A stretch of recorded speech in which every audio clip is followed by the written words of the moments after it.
자연 상태의 인간 존재에 대해서 이런 말을 합니다. 만인에 대한 만인의 투쟁. 이게 자연 상태에 있는 인간의 실존이라는 거예요. 사람은요, 그냥 자연 상태에 내버려 두면은요, 끊임없이 모든 것들과 항상 싸우며 살아가게 된다라고 하는 것이죠. 토마스 홉스라고 하는 사람의 시선으로 볼 때의 삶은요, 투쟁이고 싸움이더라라고 하는 것입니다.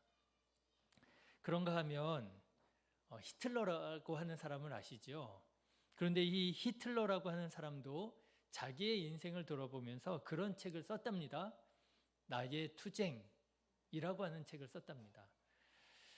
별로 마음에 들지 않죠. 정말 어떻게 보면 인류 역사상 최악의 인물 가운데 한 사람이라고 생각되는 그런 사람도요, 자기의 인생을 하나의 투쟁과 같다, 이렇게 표현을 했다라고 하는 것이죠. 그런데 여러분, 정말 그런 것 같습니다. 정말 우리들의 살아가는 삶이요, 정말 투쟁인 것 같고요, 싸움인 것 같습니다. 어떤 학자가 인류의 역사에서 도대체 전쟁이 얼마나 일어났는지를 한번 정리를 해봤다는 거예요. 여러분, 이 전 지구적으로 얼마나 전쟁이 끊임없이 일어났겠습니까? 그래서 그렇지요? 그래서 이 학자가 그걸 알아봤다는 거예요. 정리를 해봤다는 거예요. 도대체 이 지구상에 전쟁이 끊어진 적이 있기는 있었나 해서 이 학자가 이제 세계 전 국가의 전쟁들을 쫙 정리를 하면서 한 번이라도 전쟁이 끊어진 적이 있었나 이렇게 계산을 해봤는데요. 수천 년을 계산을 해봤는데 전쟁이 끊어진 시간들을 합쳐보니까 몇 년, 몇십 년이 안 되더라는 거예요. 어딘가에서는 반드시 전쟁이 일어나고 있었더라고 하는 거죠. 그야말로 인류의 역사가 곧 전쟁의 역사, 투쟁의 역사, 싸움의 역사였구나 하는 것을 반증하는 그런 연구가 아니었나 싶습니다. 그런데 우리 자신의 삶을 돌아보아도 정말 그런 것 같습니다. 여러분, 우리 개인의 삶을 한번 생각해 보십시오. 싸움이 그친 적이 있었나요? 내가 한평생 살아가는 동안 도대체 싸움이 그친 적이 얼마나 되는가? 그 시간들을 모아보면 몇 년이나 되고 몇 시간이나 됐는지 여러분 한번 생각해 보신 적 있습니까? 나는 성격이 온유하고 내가 이렇게 사람하고 싸우는 사람이 아니라서 나는 평생을 별로 싸운 적이 없는 것 같아 하시는 분도 물론 있을 수 있겠지만은요, 꼭 사람과 머리를 끄댕이를 잡고 싸우고 하는 그런 싸움이 아니라 이 마음의 싸움까지 여러분 생각해 보신다면, 그러네, 내 인생도 참 싸움 그칠 날이 별로 없었구나 하는 그런 생각을 하게 될 수 있지 않을까 싶습니다. 제가 어떤 목사님을 통해서 들은 얘기인데요, 그 교회 성도님 중에 한 분이 그렇게 싸우신다는 거예요. 그렇게 싸우신다는 거예요. 집사님하고 싸우고. 그래가지고 그 집사님하고의 싸움 때문에 여러 성도님들이, 그 주변에 있는 성도님들이 기도하고 중재하고 또 자리를 만들고 이래가지고요, 겨우겨우 그 싸움을 이제 해결을 했다는 거예요. 그래서 이제 한숨 놓았다 했는데요, 그분이 어느새 또 다른 분하고 싸우고 계시더라는 거예요. 또 다른 권사님하고 싸우고 계시더라는 거예요. 그래가지고 또 온 성도들이요, 또 그냥 교회 기도의 제목이라고 또 기도하고 또 이제 중재하고 그래가지고요, 어떻게 해가지고 그 집사님이 그 권사님하고 또 화해를 하게 되었다는 거예요. 또 이제 한 마음 또 놓고 한숨 탁 내려놓고 있는데 그 집사님이요, 어느 절에 또 누군가랑 싸우고 있더라는 거예요. 그래서 그 목사님 하시는 얘기가 깨닫게 되었다는 거예요. 저 집사님은 싸움을 좋아하시는 분이구나. 싸움을 즐기는 분이시구나. 그런데 우리가 여태까지 그 즐거움을 빼앗고 있었구나. 자꾸 화해하게 만들고, 그러니 얼마나 싫어요. 난 싸우고 싶은데. 그리고 또 다른 사람하고 싸우고 또 다른 사람하고 싸우고, 그야말로 그분은 토마스 홉스의 말처럼 사는 거죠. 모든 사람에 대하여 투쟁하면서 살아가는 거예요. 나중에 아마 그분은요, 그런 책을 쓰게 될는지도 모르겠습니다. 그 책의 제목은 나의 투쟁. 히틀러처럼. 그런데 여러분, 그분뿐이겠습니까? 앞서 말씀드린 것처럼 우리도 그렇게까지는 싸우지 않을는지 몰라도 우리 역시 너무나 투쟁적으로 살아가고 있는 것은 아니냐라고 하는 것입니다. 어쩌면 우리 그리스도인들이 더 큰 싸움을 싸우고 있다 싶은 것이요, 싸우면 안 될 것 같은데 싸우지 않으려고 하다 보니 억울해지고, 그래서 참 스트레스가 많은 사람들이 우리 그리스도인이 아닌가 싶기도 해요. 다른 사람 얘기가 아니고요, 사실은 제가 그렇습니다. 여러분, 목사는 어떨 것 같으세요? 싸우면 안 될 것 같잖아요. 그러니까 제가 안 싸우려고 엄청 노력을 하지 않겠습니까? 안 싸우려고 노력하다 보니까요, 얼마나 억울한 일이 많은지 몰라요. 할 말도 못하고요. 한 10년 됐나요? 주일이었습니다. 제가 우리 지연 집사님하고 지혜 집사님하고 신살리에 살 때 제가 이제 차로 끌고 가서 이제 이렇게 차량 운행을 했어요. 데리고 왔습니다.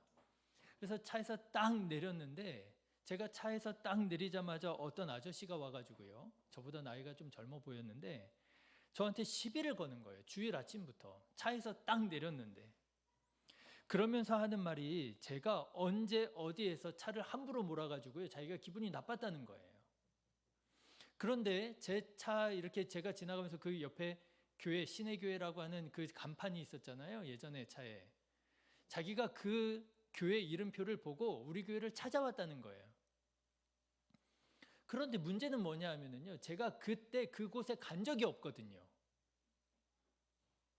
그래서 제가 정중하게 말씀을 드렸습니다. 아저씨, 좀 뭔가 착고가 있으신 것 같은데, 착각하시는 것 같은데, 제가 그때 그곳에 간 일이 없습니다.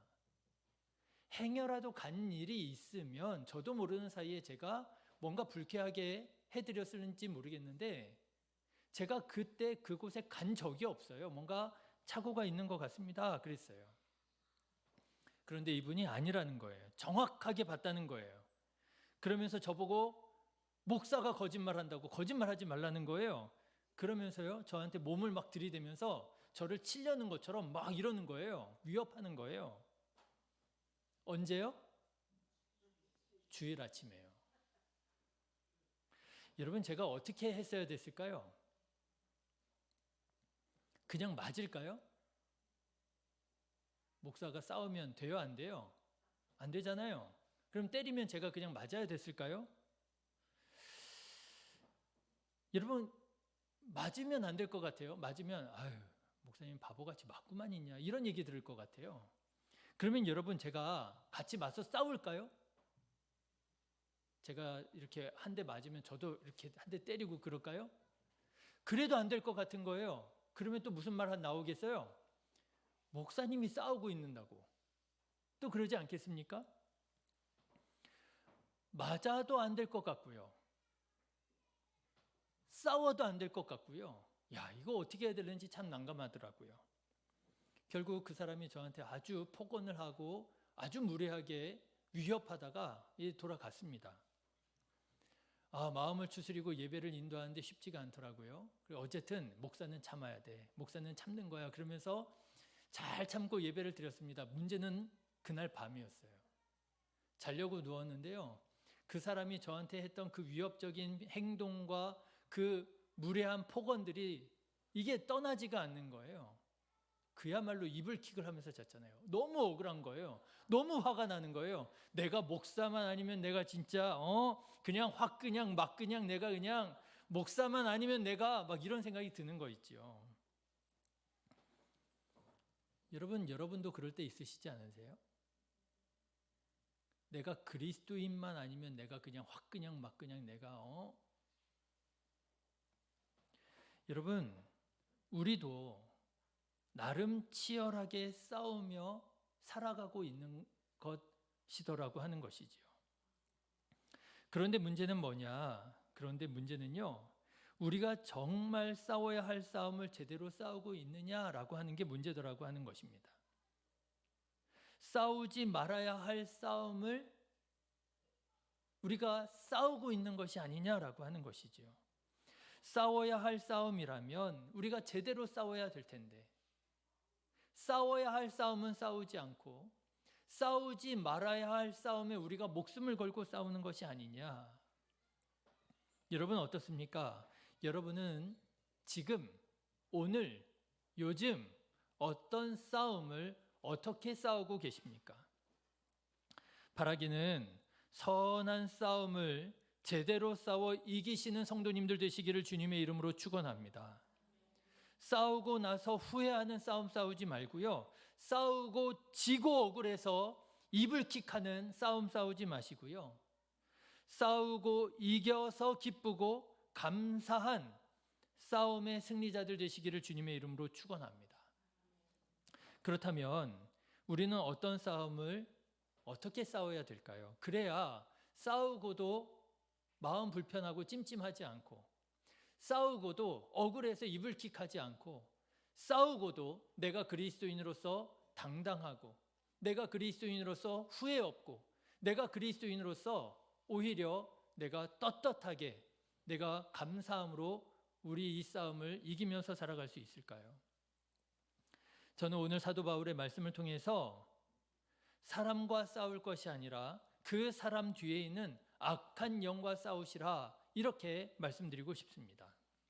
자, 여러분 오늘 말씀을 보십시오. 오늘 말씀을 보면 사도 바울은 우리 그리스도인들의 싸움을 한마디로 정의합니다. 뭐라고 정의를 내리느냐?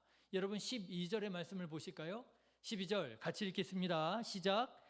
우리의 씨름은 혈과 육을 상대하는 것이 아니요 통치자들과 권세들과 이 어둠의 세상 주관자들과 하늘에 있는 악의 영들을 상대함이라. 여러분 이게 무슨 말이에요? 그리스도인의 싸움에 정의를 내리는데요, 그리스도인의 싸움은 이런 거야 라고 정의를 내리는데, 한마디로 말하면 이런 겁니다. 사람과 싸우지 말라는 거예요. 혈과 육의 싸움이 아니라는 거예요. 사람과 싸우지 말고 누구랑 싸우라는 거예요?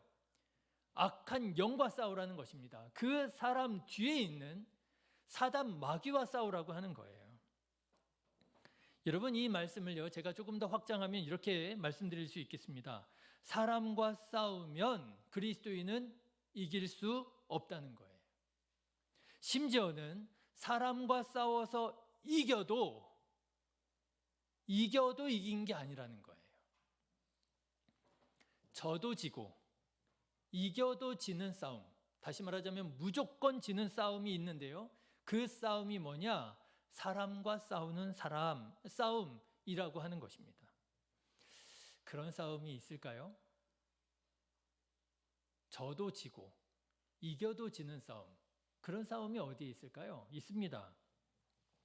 여러분 오늘 우리가 읽은 에베소서 6장의 말씀을 가만 보시면은요, 6장 바로 직전에 사도 바울은 이런 말씀을 전하는데요, 여러분 5장 22절의 말씀을 한번 보십시오. 5장 22절부터의 말씀을 보면요, 사도 바울은 관계에 대해서 말합니다. 누구와 누구와의 관계예요? 아내와 남편과의 관계에 대해서 말합니다. 또 여러분 6장 1절부터 4절까지의 말씀을 한번 보십시오. 6장 1절부터 4절, 누구와 누구와의 관계예요?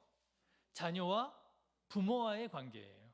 또 여러분 6장 5절부터 9절, 누구와의 관계예요? 종과 상정관의 관계입니다. 사도 바울이 이런 관계들에 대해서 말씀을 전하고 있는 거예요. 그리고 그 다음에 하는 말이 무슨 말이에요? 혈과 육으로 싸우지 말고 악한 영들을 상대하는 싸움을 싸우라는 거예요. 여러분 어떤 싸움이 무조건 지는 싸움이냐? 이런 관계들과의 싸움이 무조건 지는 싸움이라고 하는 거예요. 아내와 남편과의 싸움, 여러분 부부싸움 하면 이기는 사람이 있어요? 없어요? 있어요. 큰일 납니다. 이기는 사람이 있으면 안 돼요. 이겨도 이기는 게 아니에요. 그렇죠? 부부싸움하고 마음 편한 사람이 있습니까? 내가 이겼어. 내가 오늘 우리 남편 꼼짝 못하게 내가 말싸움으로 콱 눌러버렸어. 개운해 하고 편안하게 주무실 분 있을까요? 있으면 안 돼요. 남편도 마찬가지지요. 내가 콧대를 확 꺾어놨어. 내가 우리 아내. 그냥 개운해. 상쾌해. 그냥 시원해. 그러면 큰일 나죠. 부부싸움은요, 이겨도 이긴 게 아니에요. 싸우는 순간 뭐 하는 거예요? 둘 다 지는 거예요. 부부만 그렇습니까? 6장 1절부터의 관계, 부모와 자녀와의 관계도 마찬가지잖아요. 부모와 자녀가 싸워요.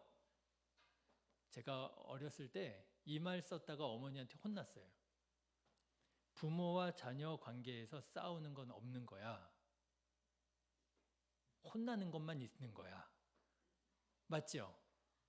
싸우는 게 없는 거예요. 부모와 자식 간의 관계에서는요, 어디 자녀가 부모랑 싸웁니까? 그건 말이 안 되는 거예요. 있을 수 없는 일이에요. 부모가 자녀를 가르치고 양육하고 교육하고 자녀는 배우고 배우는 중에 혼이 날 수도 있는 거지요. 싸우는 게 아닌 거예요. 그런데 여러분, 부모와 자식 간에 싸웠어요. 누가 이기는 사람이 있을까요? 부모가 우리 자녀들 내가 오늘 그냥 그동안 말도 안 듣고 속만 썩이고 그랬는데 오늘 내가 그냥 확 그냥 짓눌러 놨어. 내가 오늘 아주 길을 팍 꺾어 놨어. 이제 꼼짝도 못해. 그러면서 기분 좋아할 부모가 있을까요? 자녀들은 그렇게 생각할는지도 모르겠습니다. 부모님한테 그냥 함씩 혼나고 나서 우리 아빠 우리 엄마는 오늘 기분 좋으시겠다 그럴는지 모르겠는데, 그거는 자녀를 낳아보지 않은 사람들이 그런 거죠. 자녀를 꾸짖어야 하기 때문에 꾸짖고 나서도 마음 불편한 게 부모잖아요.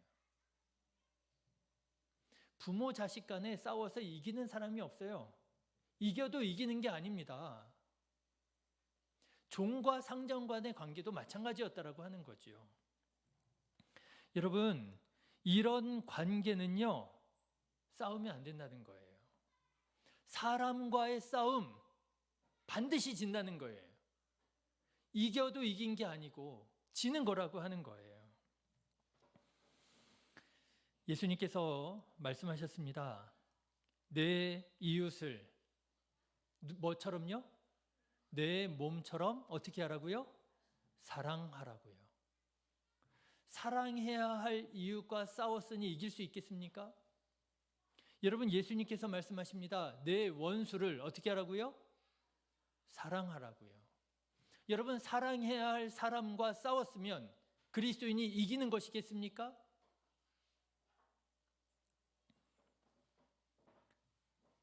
사랑해야 할 이웃을 미워하고 사랑해야 할 원수와 싸웠으니 그리스도인이 어떻게 그 싸움에서 이길 수 있단 말입니까? 그리스도인은 알아요.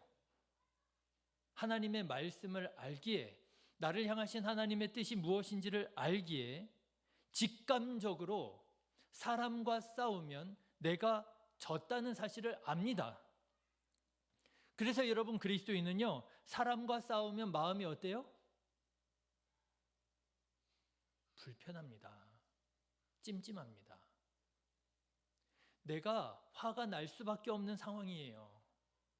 그 사람이 분명히 잘못했어요. 그래서 내가 화를 냈어요. 싸웠어요.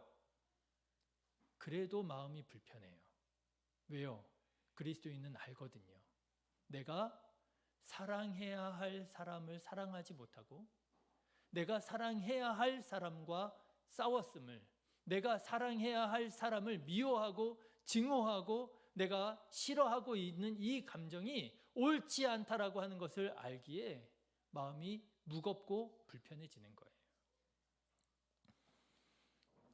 그리스도인이 사람과 싸우면 좋아할 사람은 딱 한 사람이 있습니다. 누구죠? 사단마귀만 좋아하는 거예요. 사랑하는 성도 여러분, 사람과 싸우지 않으시기를 주님의 이름으로 축원합니다. 사람은 어떤 사람입니까? 우리가 사랑해야 할 대상일 뿐이에요. 사람과 싸우지 마십시오. 자, 그러면 아까도 말씀드렸죠? 그러면 우리 그리스도인들은 무조건 맞고만 있어야 돼요? 무조건 당하기만 해야 됩니까? 무조건 참기만 해야 됩니까? 억울하고 화가 나고 분이 나는데 무조건 참아야 됩니까? 아니에요, 여러분. 그리스도인은요, 싸워야 됩니다.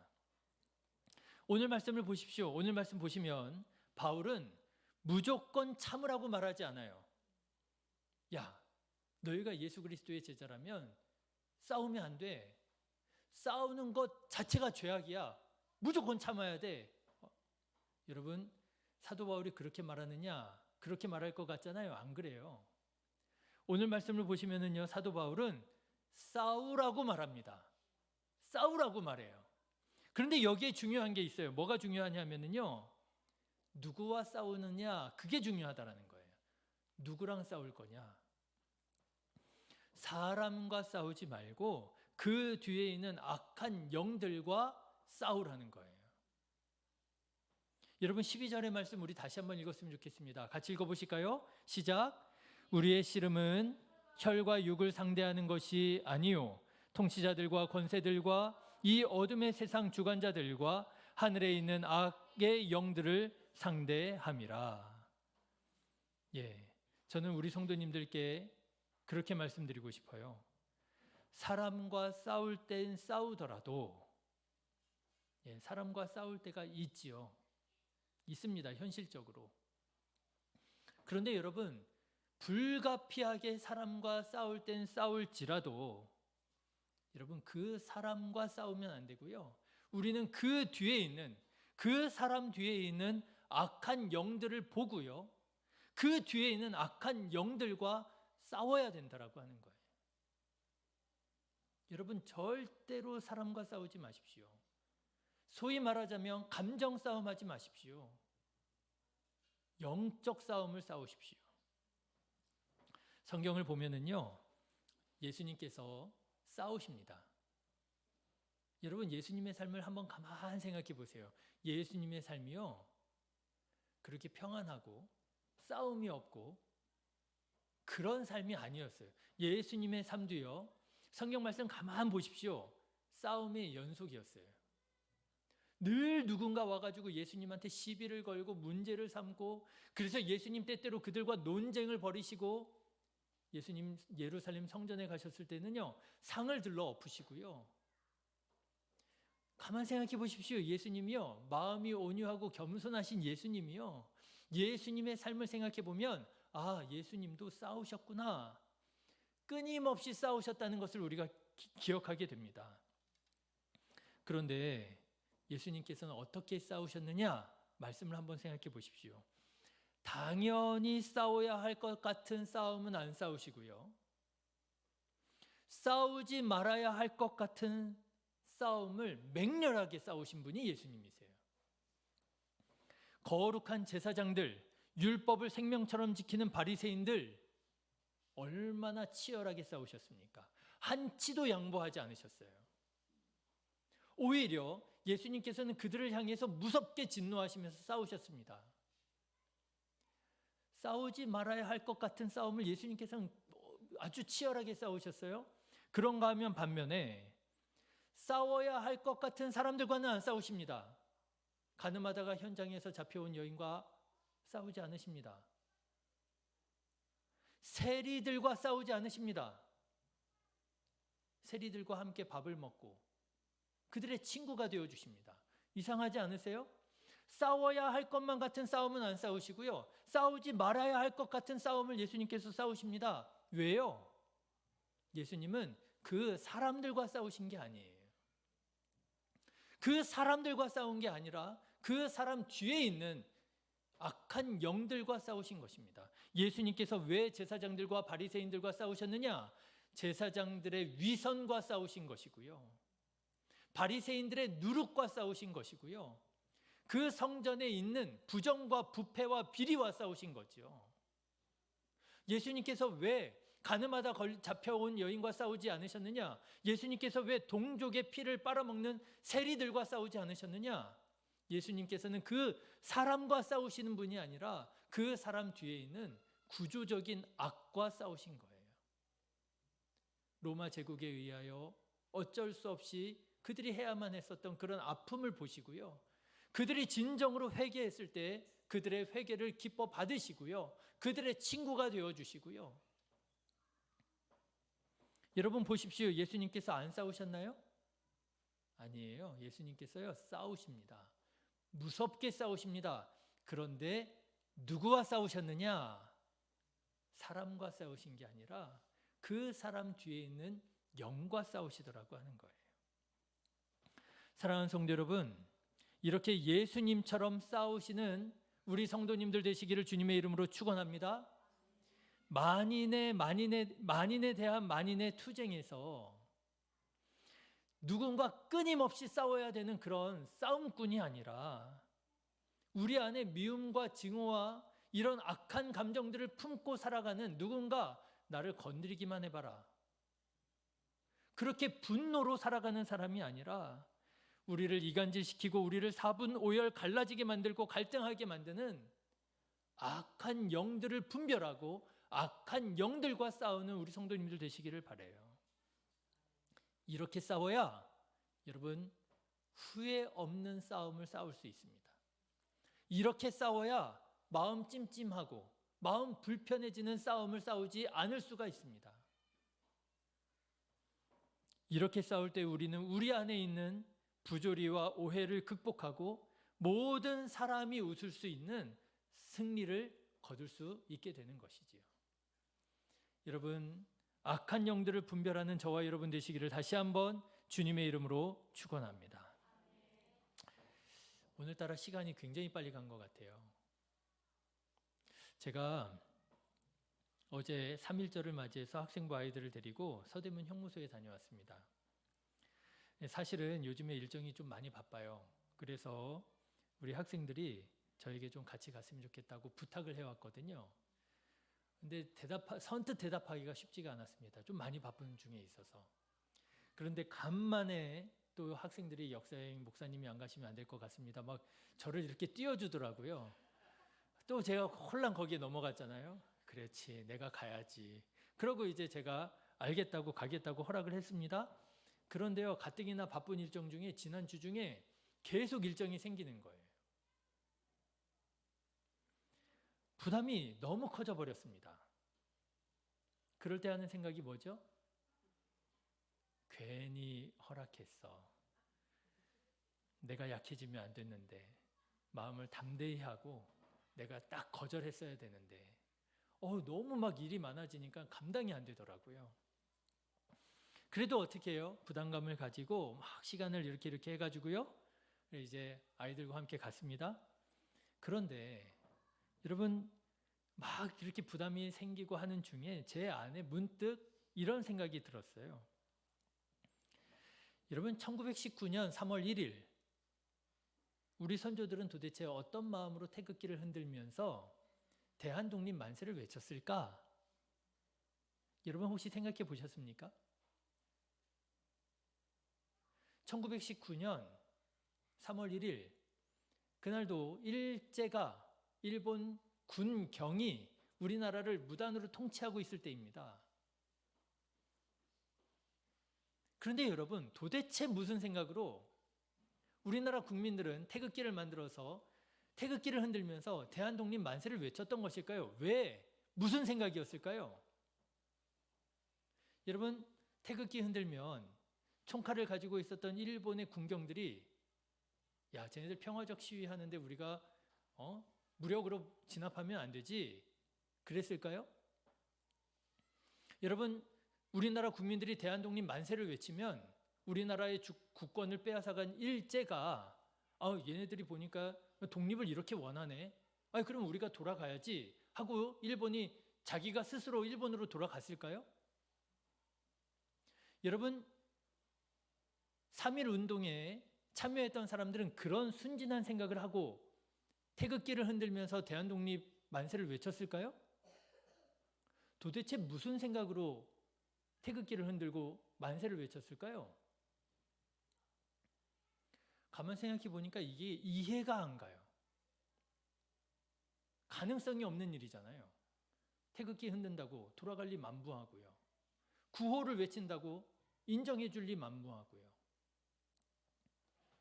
당시 일본은 세계적으로 아주 강력한 군사력을 가지고 있는, 그래서 한 20년인가요? 10년인가요? 얼마 지나지 않아 세계 대전을 일으키잖아요. 미국하고 전 세계를 상대로. 도대체 무슨 생각으로 우리 선조들은 3.1 운동을 계획하고 또 참여했을까? 그런 생각을 하게 되니까 좀 서대문 형무소에 가는 제 마음에 좀 기대감이 생기더라고요. 그래, 한번 가서 그들의 마음을 한번 좀 읽어보면 좋겠다. 그러고 준비를 하고 가게 되었습니다. 아니나 다를까, 여러분, 서대문 형무소는요, 유관순 열사로 유명한 곳이에요. 유관순 열사가 고문당하다 죽은 곳입니다. 그런데 여러분, 유관순 열사가 죽었을 때 나이가 몇 살인 줄 아세요? 17살이었답니다. 17살. 우리 교회 17살 누구죠? 신해가 17살이에요. 여러분, 독립운동 만세 외친 그 이후로 신해만한 유관순을 데려다가 고문하고요, 죽음에 이르도록 고문을 했다는 거 아니에요. 이 사람들이 몰랐을까요? 일본이 그렇게 할 것이라고 하는 사실을? 제가 참 궁금했는데, 그래서 이제 3.1절에 대해서 좀 알아봤는데요. 여러분, 3.1절 당시에 우리나라 복음화율이, 우리나라 사람들 중에 예수님을 믿는 사람이요, 1.5%였답니다. 우리나라 전체 인구를 통틀어서 20만 명이 안 됐었대요. 그런데 놀라운 것은 3.1 운동을 주도했던 사람들은 대부분 누구였느냐? 기독교인이었다라는 거예요. 민족대표 33인 중에서 기독교인, 목사님 이런 분들이 16명이었답니다. 여러분, 서대문 형무소에 갇힌 사람들 중에서 가장 많은 비율로 서대문 형무소에 구금된 사람이 기독교인이었다는 거예요. 그때 당시에 가장 우리나라에 많은 종교인으로 있었던 사람이 유교, 불교, 천도교였거든요. 천도교인들이 그때 당시 200만 명이었답니다. 그럼에도 불구하고 기독교인 20만 명밖에 안 되는데, 이 기독교인들이 3.1 운동에 그렇게 적극적으로 참여해서 독립을 위해서 일했다는 거예요. 도대체 그 사람들 안에는 뭐가 있길래 그들이 고문을 당하고 죽임을 당하게 될 것을 뻔히 모르지 않았을 텐데도 어떻게 그렇게 참여하게 되었을까? 그들에게는요, 기대가 있었고 믿음이 있었기 때문에 그들은 두려움 속에서도 굴하지 않고 그 독립운동을 일으킬 수 있었더라고 하는 것이지요. 결국 3.1 운동은 사람이 보기에는 실패로 끝나는 것처럼 보입니다. 3.1 운동이 있었는데도 불구하고 아무 일도 일어나지 않아요. 그런데요, 그리스도인들은 이 후에도 독립운동을 포기하지 않았고요, 3.1 운동 이후에 독립운동을 계속해서 지속해 나아가는 힘이 됩니다. 여러분 아시는 대부분의 독립운동가들은 거의 다 기독교인들이에요. 안창호 선생, 김구 선생, 이승만, 이준 열사, 거의 다 기독교인입니다. 그런데 이들이 무모해 보이는 것 같은 이 싸움을 싸웠는데요, 사람이 봤을 때는 지는 싸움을 싸웠는데요, 이길 수 없는 싸움을 싸웠는데요, 그들이 믿음으로 이 싸움을 끝까지 싸워 나아갔을 때, 여러분, 결국 이들의 수고와 이들의 희생으로 인해서 우리나라가 광복을 맞이할 수 있게 되었다라고 하는 거예요. 그게 무슨 말이냐? 우리나라 광복은 일본이 패망하면서 미국과 소련이 우리나라 들어오면서 광복을 우리가 얻게 된 거지, 뭘 독립운동가들이 그렇게 열심히 해가지고 무슨 독립을 얻었느냐? 아니라고 하는 것입니다, 여러분. 역사학자들이 하는 말에 의하면 우리나라 독립운동가들이 그렇게 어려운 가운데에서도 전 재산을 털고 목숨을 희생해 가면서까지 독립운동을 했을 때에 그때 당시에 중국에 장제스라고 하는 장개석이라고 하는 총통이 있었잖아요. 국민당에. 그 사람이 우리나라 독립운동가들을 처음에는 하찮게 여겼대요. 뭘 저렇게 해가지고 뭘 독립을 하겠느냐고.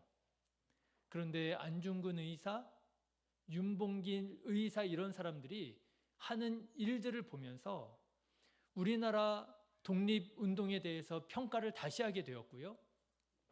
그래서 세계 2차 대전이 끝날 때 세계 강대국 세 나라가 모입니다. 카이로에서. 중국, 미국, 영국이 모여요. 처칠, 루즈벨트 그리고 장제스가 만나게 되는데요. 그 자리에서 장제스가 한국을 독립시켜줘야 된다고 하는 말을 한다고 그럽니다. 그 말 하기 직전에 김구 선생이라든지 이런 분들이 장제스랑 만나가지고요. 당신이 카이로에 가면 우리나라 독립을 위해서 일해달라고 요청을 하게 되고요. 그래서 장제스가 그 요청을 받고 기꺼이 한국의 독립을 위해서 얘기를 한다고 그래요. 여러분, 2차 세계대전이 끝난 다음에 아시아에 있었던 나라 중에서 제국주의에 의해서 식민지 되었던 나라 중에서 유일하게 독립한 나라가 어느 나라인 줄 아세요? 그게 우리나라예요. 여러분, 거꾸로 만약에 우리나라가 3.1운동을 벌이지 않았더라면, 그래서 독립운동의 맥이 끊어졌더라면, 그래서 윤봉길, 안중근 의사 같은 사람이 없었더라면, 그랬더라면 장제스는 우리나라 독립을 말하지 않았을 거예요. 보기에는 지는 싸움이고 보기에는 불가능한 싸움이었지만 우리나라의 그리스도인들이 주도하는 3.1운동이 있었기에 여러분, 결과적으로 우리나라가 독립을 맛보게 되어지는, 하나님의 은혜 가운데 독립을 보게 되어지는 이런 결과를 낳게 되었다라고 하는 것이 제 뇌피셜이 아니라 역사학자들의 말이에요. 사랑하는 성도 여러분, 지는 것 같은 싸움일지라도 포기하지 말고, 여러분, 우리가 싸워야 할 싸움이라면 반드시 싸우는 우리 성도님들 되시기를 주님의 이름으로 축원합니다. 할 말이 너무너무 많은데요, 시간이 없어가지고 못하겠어요. 싸우지 말아야 할 사람하고는 싸우지 마십시오. 사람과 싸우면 100점 100패입니다. 이겨도 지는 거예요. 그 사람 뒤에 있는 악한 영들과 싸워 이기는 우리 성도님들 되셔서 정말 하나님의 나라를 이루어가는, 내가 이겨서 내가 기쁘고 내가 승리하는 나의 나라가 아니라 하나님께서 영광을 받으시는 하나님의 나라 이루어가는 우리 성도님들 다 되시기를 주님의 이름으로 축원합니다. 기도하겠습니다. 거룩하신 하나님, 우리 신의교회 성도님들에게 지혜와 분별의 영을 더하여 주셔서 싸우지 말아야 할 혈과 육의 싸움, 사람과의 싸움은 싸우지 않게 하여 주시고, 반드시 싸워 이겨야 할 싸움, 악한 영들과의 싸움에는 포기하지 않고 낙심하지 않고 끝까지 말씀으로 믿음으로 싸워 이기는